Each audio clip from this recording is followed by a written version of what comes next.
विवाह, दान आदि से निवृत्त होकर महाराज दशरथ मिथिलेश के राजभवन में जाने की तैयारी करने लगे। तभी भरत के मामा अर्थात राजा कैकेयी के पुत्र युधाजित वहां आ पहुंचे। अभिवादन तथा कुशल समाचार जानने की औपचारिकता के पश्चात उन्होंने कैकेयी नरेश का संदेश देते हुए कहा, महाराज, हमारे पिताजी को भारत को देखने की उत्कट इच्छा हो रही है, अतः कृपा करके आप कुछ दिन के लिए भारत को मेरे साथ उनके ननिहाल भेज दें। इस संदेश को लेकर मैं अयोध्या गया था, किंतु वहां पर ज्ञात हुआ कि आप जनकपुरी गए हुए हैं, इसलिए मैं भी यहाँ आ गया। महाराज दशरथ ने युधाजित का समुचित सत्कार किया और उन्हें सारा वृतांत सुनाया। फिर उन्हें लेकर ऋषियों, मंत्रियों एवं बंधु बांधवों सहित यज्ञशाला के द्वार पर पहुँचे। थोड़ी देर बाद नाना प्रकार के आभूषणों को धारण किए हुए रामचंद्र अपने भाइयों भरत, लक्ष्मण और शत्रुघ्न के साथ उनके पास आकर खड़े हो गए। गुरु वशिष्ठ ने जनक के पास जाकर कहा, हे विदेहराज, महाराज दशरथ अपने पुत्रों के साथ अंदर आने की अनुमति चाहते हैं। इस पर महाराज जनक बोले, हे महर्षि, इस प्रकार अनुमति मांगकर वे मुझे क्यों लज्जित कर रहे हैं? वे अयोध्या के ही नहीं मिथिलापुरी के भी स्वामी हैं और मैं तो उनका अकिचन दास हूँ। क्या कभी स्वामी अपने सेवक से आज्ञा मांगता है? उनसे कहिए चारों कन्याएं विवाह वेदी पर प्रतीक्षारत हैं। वे निःसंकोच अंदर पधारने का कष्ट करें। शुभ लग्न का समय भी हो रहा है, मैं स्वयं चलकर उन्हें सादर ले आता हूँ। इतना कहकर वे महाराज दशरथ के पास पहुँचे और उन सबको यज्ञ स्थल में ले आए। सबको यथोचित आसन देकर जनक ने उनकी पूजा की। फिर वशिष्ठ जी से बोले, हे ब्रह्मर्षि, आप इन ऋषि मुनियों के साथ विवाह कार्य संपन्न कराइए। आपसे अधिक योग्य पुरोहित और कौन हो सकता है? गुरु वशिष्ठ, महर्षि विश्वामित्र और मिथिला के राजपुरोहित शतानंद विवाह कार्य संपन्न कराने लगे। सबसे पहले वैदिक विधि के अनुसार विवाह के लिए वेदी का निर्माण कराया गया। फिर अनेक प्रकार के सुगंधयुक्त फूलों से उसे सजाया गया। कुछ दूरी पर चारों ओर गमले सजाए गए जिनमें चित्त को प्रसन्न करने वाली सुगंधित रंग बिरंगे फूल लगे हुए थे। वेदी के निकट कई स्थानों पर स्वर्ण पात्रों में धूप, केशर, नैवेद्य, अक्षत, घी, दही, शहद आदि सामग्री रखी हुई थी। यज्ञ संपन्न कराने वाले महानुभावों के लिए कुश के आसन बिछा दिया गए। गुरु वशिष्ठ एवं अन्य महर्षियों ने वेद मंत्रों का उच्चारण करते हुए हवन कुंड में अग्नि प्रज्वलित की। फिर वशिष्ठ जी के आदेश पर राजप्रासाद की महिलाओं ने जनक कुमारी सीता को लाकर यज्ञ वेदी के निकट खड़ा कर दिया। उस समय सीता जी का मुखमंडल प्रातःकालीन बालरवि की भांति अनुपम सौंदर्य से देदीप्यमान हो रहा था। नख से शिख तक वे बहुमूल्य रत्नजटित आभूषणों से सजी हुई थी। संक्षेप में कहा जाए तो उस समय सीता की छवि को देखकर करोड़ रतियों का संयुक्त रूप भी नगण्य प्रतीत होता था। सीता इन सब बातों से अनजान दृष्टि झुकाए एकटक पृथ्वी को निहार रही थी।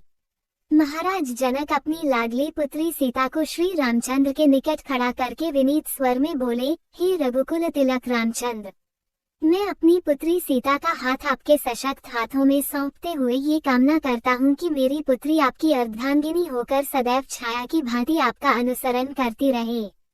अतः हे कौशल्या कुमार, इसे आप अपनी पत्नी के रूप में स्वीकार। विवाह दान आदि से निवृत्त होकर महाराज दशरथ मिथिलेश के राजभवन में जाने की तैयारी करने लगे। तभी भरत के मामा अर्थात राजा कैकेयी के पुत्र युधाजित वहां आ पहुंचे।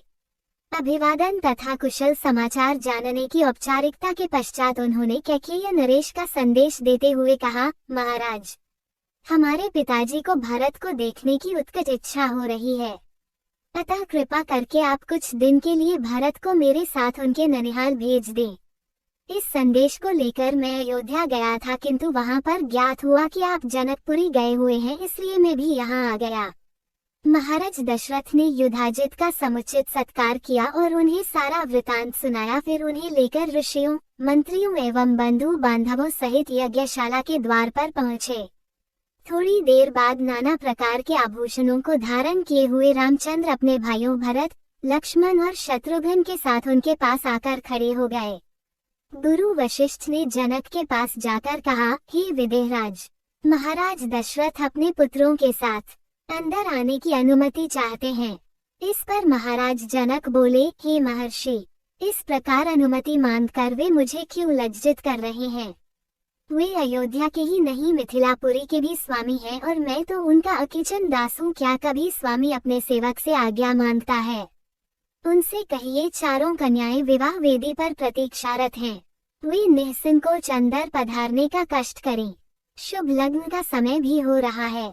मैं स्वयं चलकर उन्हें सादर ले आता हूँ। इतना कहकर वे महाराज दशरथ के पास पहुँचे और उन सबको यज्ञ स्थल में ले आए।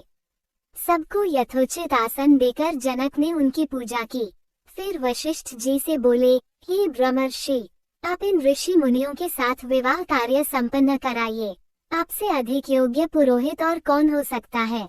गुरु वशिष्ठ, महर्षि विश्वामित्र और मिथिला के राजपुरोहित शतानंद विवाह कार्य संपन्न कराने लगे। सबसे पहले वैदिक विधि के अनुसार विवाह के लिए वेदी का निर्माण कराया गया। फिर अनेक प्रकार के सुगंधयुक्त फूलों से उसे सजाया गया। कुछ दूरी पर चारों ओर गमले सजाए गए जिनमें चित्त को प्रसन्न करने वाली सुगंधित रंग बिरंगे फूल लगे हुए थे। वेदी के निकट कई स्थानों पर स्वर्ण पात्रों में धूप, केशर, नैवेद्य, अक्षत, घी, दही, शहद आदि सामग्री रखी हुई थी। यज्ञ संपन्न कराने वाले महानुभावों के लिए कुश के आसन बिछा दिया गए। गुरु वशिष्ठ एवं अन्य महर्षियों ने वेद मंत्रों का उच्चारण करते हुए हवन कुंड में अग्नि प्रज्वलित की। फिर वशिष्ठ जी के आदेश पर राजप्रासाद की महिलाओं ने जनक कुमारी सीता को लाकर यज्ञ वेदी के निकट खड़ा कर दिया। उस समय सीता जी का मुखमंडल प्रातःकालीन बालरवि की भांति अनुपम सौंदर्य से देदीप्यमान हो रहा था।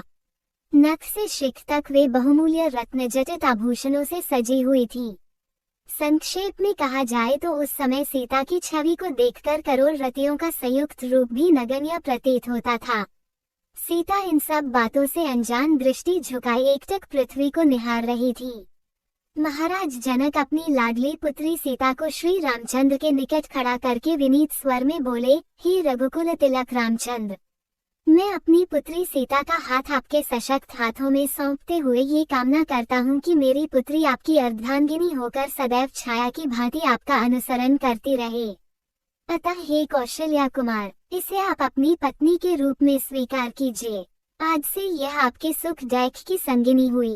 ये कहकर राजा जनक ने अंजलि में संकल्प के लिए लिया हुआ जल वेद मंत्रों से पवित्र करके हृदय की संपूर्ण भावनाओं के साथ छोड़ दिया।